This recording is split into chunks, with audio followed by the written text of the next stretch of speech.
Welcome to Journey On. It's the Jim and Amy show this time. Welcome. Yep. Welcome, Yeah, everybody. yeah. We decided to just kick Carl off. He showed up and didn't look like he was up for it, so we just told him to go. No, that's not true at all. He and Oz are, and I think some other family are on a vacation right now. Yep, there's a few of them. Yeah, and so they're resting and relaxing, and somehow I don't know how this happened, but they left us in charge this week. So we'll see how this goes. So far, so good. Amy, I want to say thanks from Bismarck. Amy came up and gave the message on Sunday yesterday, and also brought up some new decorations. So we're all set in Bismarck, and I know you did so in Fargo also. You've de-Christmasized, de-holidized Yep. the location there and set up for something. I'm excited to see it. I get to come out Saturday. I'll get to see it then. So Yeah, definitely. Yeah. Now that it's January, figured we should move on from the holidays. So yeah, we've done that in more ways than one. So absolutely. And the message this last weekend, we're in the series Life Lessons from a Little Brother, and we've done James 1 and 2, and this last weekend, then Amy, you had James 3, and you were live and in person in Fargo and in Bismarck. And I love the idea words matter. I can tell you this, I do a every morning. I have a reminder set to add notes into a gratitude journal that I have. It's more like a log than a journal. I've got 5 things every day that I want to put down I'm grateful for. And something I put down yesterday because I did it after church is language. And your message that words matter. Language is something I really am grateful for because we can do this. Two people can exchange ideas. That's a blessing, right? There was a time when maybe we wouldn't have been able to do this, much less, hundreds of miles from each other. absolutely. Yeah. And that was, I think, the theme as I started digging into chapter 3 was words matter. And that's almost been one of my catchphrases my entire life, or priorities, Mm. because I tend to think quite a bit more than I talk, because I want my words to be the right words Mm. given the chance. Well, can I say, because Carl wasn't here, you probably spoke more in our pre-show than I've ever heard you talk before. So I don't want to say Carl is the one that always does the talking. I know I'm guilty as well, but I do appreciate the chance that we've had to talk a little bit and expand on that. And you talked in the message about your favorite or some classic Disney movies and the old quotes. And the one from Thumper, I knew it right away when you asked the Thumper quote. If you can't say nothing nice, don't say nothing at all. I think before I saw Bambi, or before I remember seeing Bambi anyway, my mom quoted that to us kids.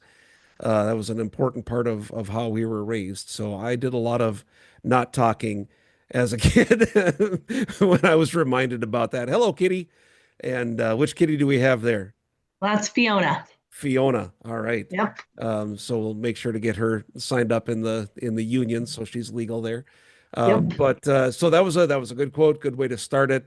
And then you talked about in using words that we can do that uh, by building other people up, and we can do that in ourselves as well. And I was really happy to hear you talk about that. The idea that the words that we say to ourselves, whether we're conscious of it or not, and a lot of times we're definitely not really conscious of what's happening in the words that we're using to ourselves, can really impact how our soul feels. And it was good to hear that and tying that back into to James 3.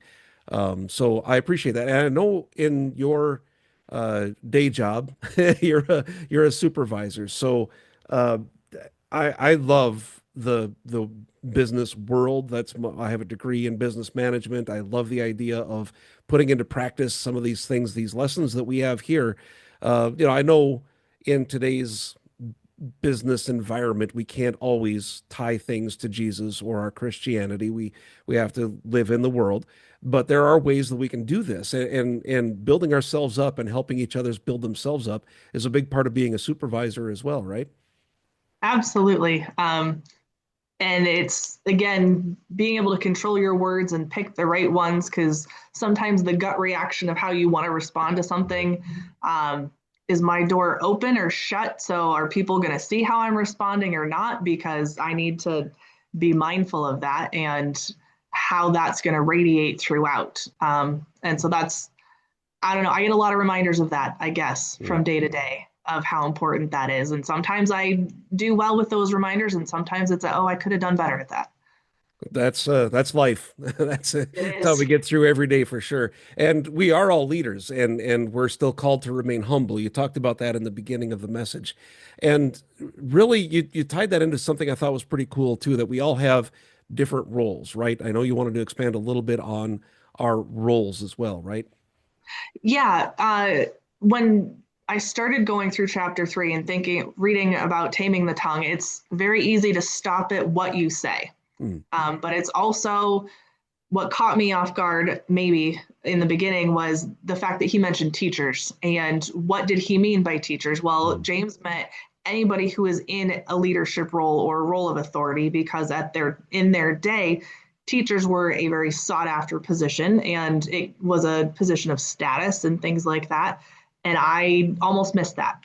mm, So I wanted to make sure that didn't get missed as we were talking through it, because we are each, because I've heard in different conferences and trainings that I've done, even if you're not in a leadership role in your day job or leading a family or anything, you are still leading yourself. mhm, And you're still going to have people watching how you live your life that are in your circle, whether you realize it or not, and mhm. how your actions and words impact them. So it was just, there's more to it than just saying, oh, I'm going to take a job or I'm going to step out in this way.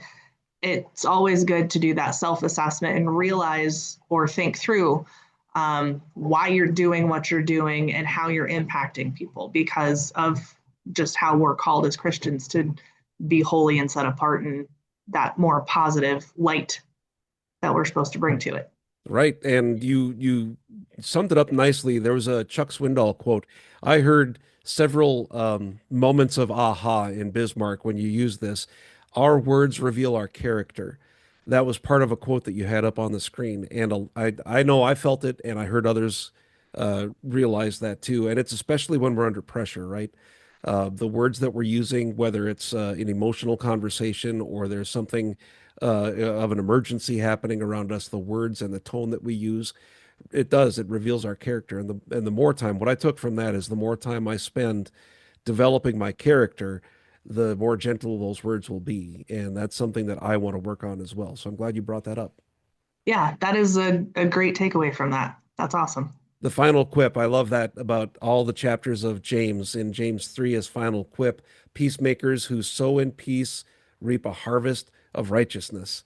And that just cements one of the goals I have in life is to be a peacemaker. If I'm known as a peacemaker, I feel like I've lived a good life, right? That's if someone can say at the end of today, yeah, Jim was a peacemaker today. I feel like that's a good place to be. How did that final quip like affect you? Because I know going through in especially in a series like this, as we're developing messages and kind of going through, we've got a specific group of words, right? Some passages that we're reading about, and then kind of getting to that end. Sometimes it might impact us in one way or the other. Did you have anything that really fired off anything in your brain when you got to that moment about the peacemakers? I think as you're talking, what it ties to is a different section where I mentioned legacy and what we're known for. And Mm-hmm. what better legacy could you have than there's feeling it? Hey, Fiona. Um, what better legacy could you have than being a peacemaker or Mm, someone who is peaceful? I mean, I don't think anybody could ask for much more than that, other than the genuine love too that we talked through in right. that. I thought was also a very impactful Mm-hmm. thing, because we use the word love an awful lot. And I think we throw it around a little too much, and we lose sight of what it actually means, or we forget Mm, what it means to actually genuinely love others in the way that we're called to. Yeah. So those I would say are what stood out to me. Um, I wish that we had there are language goods and bads of language. In our language, we have one word for love, and in ancient Greek, they had all of the different types of love. And I would love it if we'd kind of move into that direction because you're right. We use love, and I do. I genuinely say I love you to friends and family and brothers and sisters, and I think it would be it would be great if we could just kind of all break that out into the different types of love that we're talking about. But it's a good reminder and fantastic message from this weekend. So again, thanks, Amy, for continuing the series. And this coming weekend now, I get to continue the life lessons from a little brother, and we're going to keep it in sequence. We're going to do James chapter 4. And I've read through the chapter several times, and I've done some studying on some of the meaning behind it and what others have had to say about it. And of course, done a lot of prayer and meditation on it. And it deals a lot with humility and also action. And so it's not a lot of how many verses are there? Let me take a look here real quick. There's not it's kind of like the last few. There's 17 verses, and there's two separate trains of thought that do connect. Just like chapter 4 connects to chapter 3. We will be talking more about words in chapter 4 this coming weekend. There's some to do with that as well. And what I'm really happy about is this was all designed because we knew Pastor Carl was going to be gone, and we just kind of chose how are we going to go about this. I can tell you, just in recent weeks, humility has become something that has been on my mind. I've prayed about it. It's come to me in ways that I know it's important for me to address right now, overcoming some prideful issues that get in the way of relationships, and we'll talk about relationships this coming weekend as well. So I'm excited to dig in. I don't have the full message. I don't I like last weekend or last week when we recorded, you already had kind of that title, right? Words matter. yep. I don't have that yet, so we'll see what comes to so far. James chapter 4. That's what we have so far, and we'll see what comes of it. I'm excited to see everybody in Fargo for sure on Saturday and in Bismarck.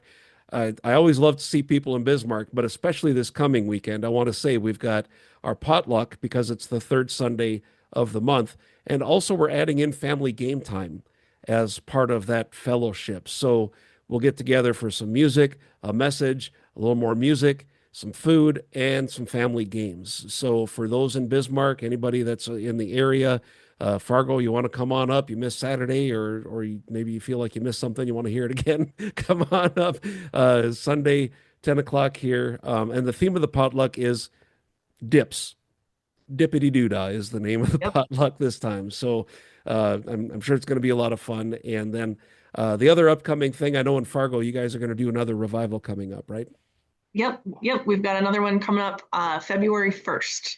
So Oh, that'll be Sunday night again, 7 p.m. right, right away, February 1st, first Sunday of the month, February 1st. Nice. Yep. So if it's one of those. So I love February, 28 days. It's 4 equal weeks. Every month should be that way for people like me that like routine and rhythm, and it would be fantastic if they could do that. But so that looks really nice on a calendar, I bet, for those of us that have a little touch of tism. It- yep. All I have right. nothing to add to that. Okay, well, we can leave it at that. Other than as we wrap it up, usually I turn it over to Pastor Carl for final thoughts. Do you have a final thought for us as we wrap up here? I do. And I thought of one more event just to Oh, share yes. also because Fargo is doing a serve project right now. We're doing a winter gear, winter clothing Mm-hmm. drive. So this weekend and next weekend. So through the Oh, 24th is any we're collecting that. all winter gear. Anything in particular or specific that you're looking for, or just I all I should have looked at the flyer. I know it's oh, gloves and hats at a minimum. good? So we'll throw those out there and anything else that seems appropriate for winter gear. But it's an organization in Fargo called More Than Mana. And so they're, I think, distributing it for homeless people are their primary people that they try and help facilitate things for. So, Excellent. um, mhm. Well, that's a good connection. I'm glad you remembered that. Thanks. Yeah, I almost forgot. But then final thought Yes. was you mentioned that quote from Chuck Swindoll. I just thought that was so amazing. Reading through it, I don't even remember how I stumbled across it, but somehow I did, and it Mhm. fit perfectly. And so the whole quote is, "Our tongue is a messenger that runs errands for our heart. So, and our words reveal our character." Mhm. So my final thought is, as we go through the week, and this is kind of how I challenged everybody this weekend, is to think about, is your tongue revealing the character that you want it to? Right. So, At all times, right? Not just yeah. when we pick and choose. Well, good. Amy, I Yep. really appreciate the time that you've given here, and all you do for Fargo and Bismarck and for everybody that's watching. Thanks for your time as well, and please continue to share this out. And looking forward to see everybody this weekend. God Yep. bless.